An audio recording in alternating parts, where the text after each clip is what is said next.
আসসালামু আলাইকুম everyone. Star ইন্টারন্যাশনালের পক্ষ থেকে সবাইকে আন্তরিক শুভেচ্ছা ও অভিনন্দন। আজকে আমরা কথা বলবো অস্ট্রিয়াতে হায়ার এডুকেশন বিষয়ক ফ্রিকোয়েন্টলি আস্কড কিছু কোশ্চেন নিয়ে। সো আজকে আমি চিন্তা করছি যে অস্ট্রিয়ার জন্য যেই ফ্রিকোয়েন্টলি আস্কড কোশ্চেনগুলো আসছে সেইগুলো নিয়ে একটা আলাদা ভিডিও করার জন্য।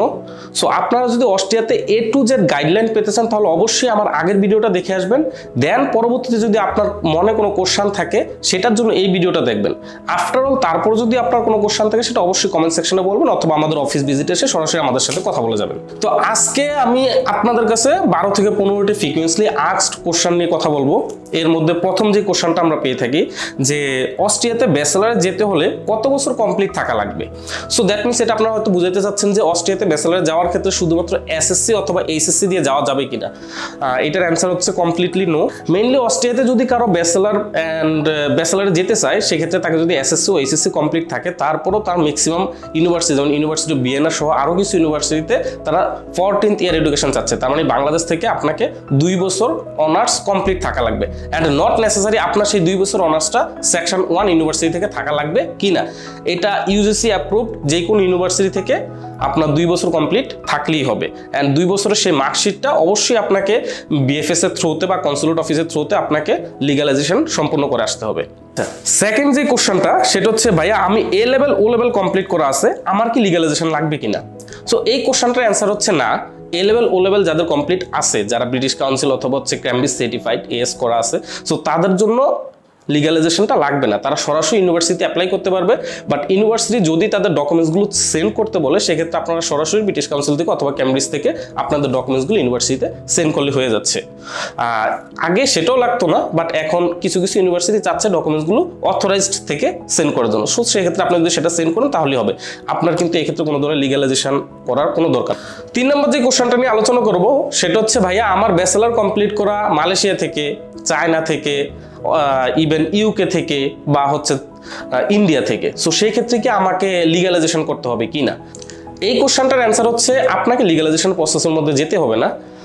আপনাকে যেই দেশে আপনি পড়াশোনা করছেন সেই দেশ থেকে অ্যাপোস্টাইল করে নিয়ে আসতে হবে। বিকজ সেই দেশের অ্যাপোস্টাইলটাই আপনার লিগালাইজেশন হিসাবে কাজ করবে। বাংলাদেশের যে ডকুমেন্টসগুলো আছে সেগুলোকে বাংলাদেশ এখনও অস্ট্রিয়া বাংলাদেশকে অ্যাপোস্টাইল কনভেনশনের সদস্য হিসাবে স্বীকৃতি দেয়নি। দ্যাটস ওয়াই বাংলাদেশের ডকুমেন্টসটা নিয়ে আপনাকে লিগালাইজেশন করেই দিতে হবে। বাট আপনি যদি ব্যাচেলর অলরেডি মালয়েশিয়া, চায়না বা ইউকে থেকে করা থাকে সেক্ষেত্রে আপনাকে লিগালাইজেশন করতে হবে না। আপনি সরাসরি অ্যাপ্লিকেশনে চলে যেতে পারবেন। কোশ্চেন 4, ভাইয়া আমি কি আইএলটিএস ছাড়া এমওয়াই দিয়ে যেতে পারবো কিনা, অথবা আমার ইউনিভার্সিটি সেকশন 1 আছে, সেকশন 1 ইউনিভার্সিটি এমওয়াই দিয়ে কি আমি যেতে পারবো কিনা। এটার অ্যান্সার বর্তমানে টোটালি নো। কারণ বর্তমানে আমরা আইএলটিএস ছাড়া অফার লেটার পাচ্ছি না বলেই চলে। সো আপনাকে অবশ্যই আইএলটিএস ম্যান্ডেটরি থাকতে হবে। সেক্ষেত্রে আইএলটিএস হোক বা টোফেল হোক বা পিটি হোক আপনাকে অবশ্যই আইএলটিএস থাকতে হবে। অ্যান্ড মাস্টার্সের ক্ষেত্রে সেটা 6.5 অ্যান্ড মিনিমাম 6, বাট 6.5 হলে খুবই ভালো। আর ব্যাচেলারের ক্ষেত্রে অবশ্যই সেটা 6 লাগবে। কোশ্চেন 5, ভাইয়া বর্তমানে সেকশন রুলস জিনিসটা কি এবং আমার ইউনিভার্সিটি কি সেকশন 1 আছে কিনা। সো বর্তমানে সবচেয়ে হট কোশ্চেন হচ্ছে এটা যে আমার ইউনিভার্সিটি কি ক্যাটাগরি 1 আছে কিনা বা সেকশন 1 আছে কিনা, সেটা আমি কিভাবে বুঝবো। সো এইটার একটা লিস্ট আমাদের কাছে আছে। আপনারা যখন অফিস ভিজিটে আসবেন তখন আমরা আপনাদের সাথে আলোচনা করব। সো মেইনলি ব্যাপারটা হচ্ছে এখন যেই ইউনিভার্সিটিগুলো সেকশন 1 আছে ওই ইউনিভার্সিটি থেকে যারা ব্যাচেলর কমপ্লিট করছেন তাদের ব্যাচেলর সার্টিফিকেট অ্যান্ড ট্রান্সক্রিপ্টটা লিগালাইজেশন করে যখন অ্যাপ্লাই করবেন উইথ আইএলটিএস তাদের অফার লেটার পাওয়ার পসিবিলিটি এখন বেশি। যারা সেকশন 2-তে আছেন তাদের অফার লেটার পাওয়ার পসিবিলিটি এখন খুবই কম। সেক্ষেত্রে তাদের জন্য ভিন্ন পন্থা অবলম্বন করতে হবে। তার পরবর্তী কোশ্চেন হচ্ছে ভাই আমার ইউনিভার্সিটি যদি সেকশন 2-তে হয় সেক্ষেত্রে আমার জন্য করণীয় কি। সো আপনার ইউনিভার্সিটি যদি সেকশন 2-তে হয় এটা আসলে তো আপনার কিছু করার নেই। অলরেডি আপনার ইউনিভার্সিটি সেকশন 2-তে পড়ে গেছে। সো সেই ক্ষেত্রে আপনার যেটা করতে পারেন, আপনার যদি 2 ইয়ার্স মেয়াদি বা 2 বছর ডিউরেশনে কোনো মাস্টার্স ডিগ্রি করা থাকে রিলেভেন্ট, সেক্ষেত্রে আপনি আপনার ব্যাচেলার অ্যান্ড মাস্টার্স দুইটা ডকুমেন্টসই লিগালাইজেশনে দিতে পারেন। অ্যান্ড ব্যাচেলার্স অ্যান্ড মাস্টার্স দিয়ে যখন আপনি অ্যাপ্লাই করবেন তখন এটা তাদের অস্ট্রিয়ান এডুকেশন প্রোফাইল অনুযায়ী সেটা তাদের ব্যাচেলার কমপ্লিট করবে। আচ্ছা, নেক্সট যে কোশ্চেনটা আমরা পাই সেটা হচ্ছে ভাই এখন স্পাউস সহ যাওয়াতে কি কোনো সমস্যা হচ্ছে।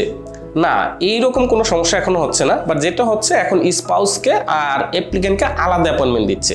মানে আপনি একসাথে এম্বাসি অ্যাপয়েন্টমেন্টটা পাবেন না। আগে স্টুডেন্টকে অ্যাপয়েন্টমেন্ট দিচ্ছে, দেন পরবর্তীতে আপনি স্পাউসের জন্য অ্যাপ্লাই করবেন।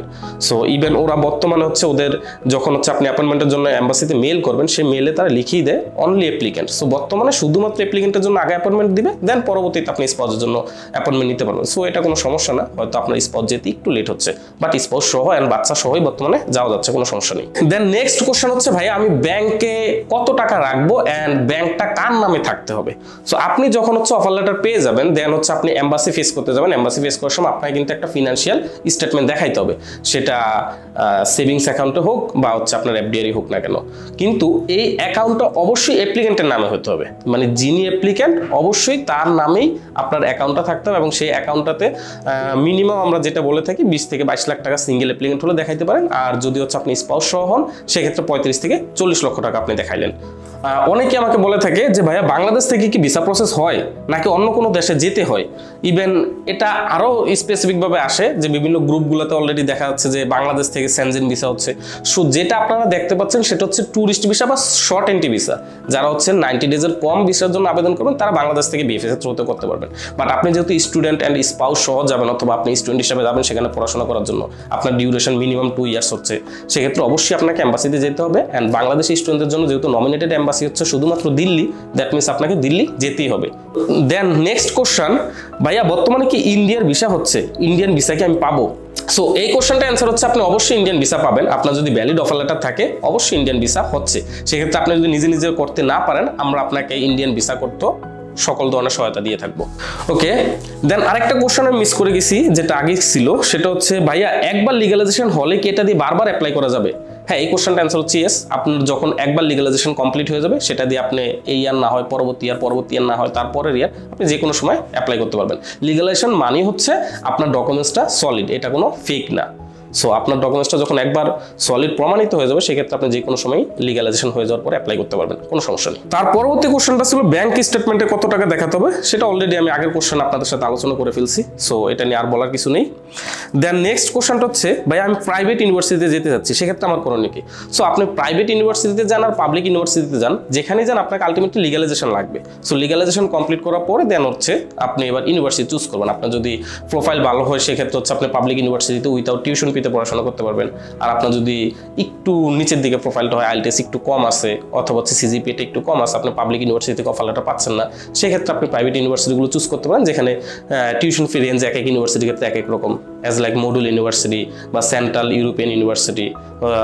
এই ইউনিভার্সিটিগুলোতে টিউশন ফি রেঞ্জটা মোটামুটি 8000 ইউরো থেকে হয়ে থাকে। সো আপনারা যদি প্রাইভেট ইউনিভার্সিটিও যেয়ে থাকেন, আমরা সেটা নিয়েও কাজ করতেছি। আপনি চাইলে আপনার প্রাইভেট ইউনিভার্সিটি বা অস্ট্রিয়া যাওয়ার যে ড্রিমটা, সেটা আমাদের মাধ্যমে ফুলফিল করতে পারেন। নেক্সট কোশ্চেন, ভাইয়া অস্ট্রিয়া থেকে অফার লেটার পাওয়ার পর এম্বাসি অ্যাপয়েন্টমেন্ট পেতে কি পরিমাণ টাইম লাগে? সো বর্তমান সিচুয়েশন অনুযায়ী আমরা যেটা পাচ্ছি যে অফার লেটার পাওয়ার পরে যখন আমরা এম্বাসিতে মেল করতেছি অ্যাপয়েন্টমেন্টের জন্য, মোর অর লেস এটা 3 মান্থের মতো টাইম লাগে। অ্যাজ লাইক আপনি আজকে অফার লেটার পাইছেন, কালকে হচ্ছে আপনি এম্বাসিতে মেল করবেন। সো কালকের দিন থেকে আপনাকে অ্যাটলিস্ট 3 মাস হাতে রাখতে হবে এম্বাসি অ্যাপয়েন্টমেন্ট পাওয়ার জন্য। সো এই 3 মাসের মধ্যে আবার আপনার যাবতীয় যা যা ডকুমেন্টস আছে, আপনার স্পাউস থাকলে সেই স্পাউসের ডকুমেন্টসগুলো, হেলথ ইন্স্যুরেন্স বলেন, অ্যাকোমোডেশন বলেন, অথবা হচ্ছে আপনার ইন্ডিয়া আসা যাওয়া, সব কিছু আপনার এই টাইমটার মধ্যেই ম্যানেজ করে নিতে হবে। যে 3 মাস আপনি টাইম পাচ্ছেন, এটার মধ্যে হচ্ছে আপনাকে সকল ডকুমেন্টস রেডি করে দেন হচ্ছে আপনি এম্বাসির অ্যাপয়েন্টমেন্টের 1 দিন আগে বা 2 দিন আগে আপনি ইন্ডিয়াতে ট্রাভেল করতে পারেন। আজকে লাস্ট কোশ্চেন, সেটা হচ্ছে অস্ট্রিয়ান ইউনিভার্সিটিগুলোতে কি সেমিস্টার ডেফার করতে দেয়? অস্ট্রিয়ান ইউনিভার্সিটিগুলো আপনাকে 2 থেকে 3 সেমিস্টারের জন্য অফার লেটার দেয়। অ্যাজ লাইক JKU আপনাকে 3 সেমিস্টারের জন্য অফার লেটার দিচ্ছে। বিএনএ ইউনিভার্সিটি শুধুমাত্র আপনাকে 1 সেমিস্টার অফার লেটার দিচ্ছে বর্তমানে। বাট আপনার লিন্স বলেন, ক্লাগেনফুট বলেন, অথবা সালজবার্গ বলেন, ইন্সবার্গ বলেন, সবগুলো কিন্তু আপনাকে 2 সেমিস্টারের অফার লেটার দিচ্ছে। সো আপনি যদি মনে করেন যে ফেব্রুয়ারি 2026 এর জন্য যাবেন, সেক্ষেত্রে আপনি অফার লেটার আরও আগে পাইছেন। বাট আপনি চাইলে সেটা অফার লেটারের ভ্যালিডিটি যদি সেপ্টেম্বর 2026ও থাকে, আপনি সেপ্টেম্বর 2026ও যে অ্যাটেন্ড করতে পারবেন, কোনো সমস্যা হয় না। সো আপনারা যারা টেনশন করতেছেন যে যেহেতু এখানে 3 মাস লাগে এম্বাসির অ্যাপয়েন্টমেন্ট পেতে, আমি যদি আমার ইনটেক মিস করে ফেলি, সো এটা কোনো সমস্যা হবে না। আপনি হয়তো এই সেমিস্টার মিস করলে পরবর্তী সেমিস্টারে যে জয়েন দিতে পারবেন, যেহেতু তারা ডেফার সিস্টেমটা এখন পর্যন্ত চালু আছে। ইভেন আপনার অফার লেটার সেটা তারা অলরেডি দিয়েই দেয় কয় সেমিস্টারের জন্য আপনি অফার লেটার পাচ্ছেন। আশা করি আপনাদের মনে যত কোশ্চেন ছিল আমার প্রিভিয়াস ভিডিও এবং বর্তমান ভিডিও, 2টা ভিডিওর মধ্যে সকল কোশ্চেনের অ্যান্সার কভার করা হয়েছে। আপনারা যারা আগের ভিডিওটি দেখেননি সেটা দেখে এসে দেন এই ভিডিওটা দেখবেন। আর তারপরে যদি আপনাদের কোনো কোশ্চেন থাকে, অবশ্যই সেটা আমাদের ভিডিওর কমেন্টস বক্সে কমেন্ট করতে পারেন। আপনি যদি অস্ট্রিয়াতে ফ্রি এডুকেশন, অথবা হচ্ছে যারা অস্ট্রিয়ার প্রতি ড্রিমড যে অস্ট্রিয়াতে তারা যাবে, যাবে, যেহেতু স্পাউস অ্যালাউ করতেছে, সেক্ষেত্রে আপনি যদি প্রাইভেট ইউনিভার্সিটিতেও যেতে চান সেক্ষেত্রে অবশ্যই আমাদের সাথে যোগাযোগ করতে পারেন। আপনার অ্যাপ্লিকেশন থেকে ভিসা প্রসেসিং সবকিছু আমাদের দক্ষ কাউন্সিলর, দক্ষ অ্যাপ্লিকেশন টিম এবং দক্ষ ভিসা প্রসেসিং টিম দ্বারা হ্যান্ডেল হয়ে থাকে। ওকে, দেন আজকে এই পর্যন্তই। আমি শাকিল ছিলাম আপনাদের সাথে, অস্ট্রিয়ার senior councillor from study international.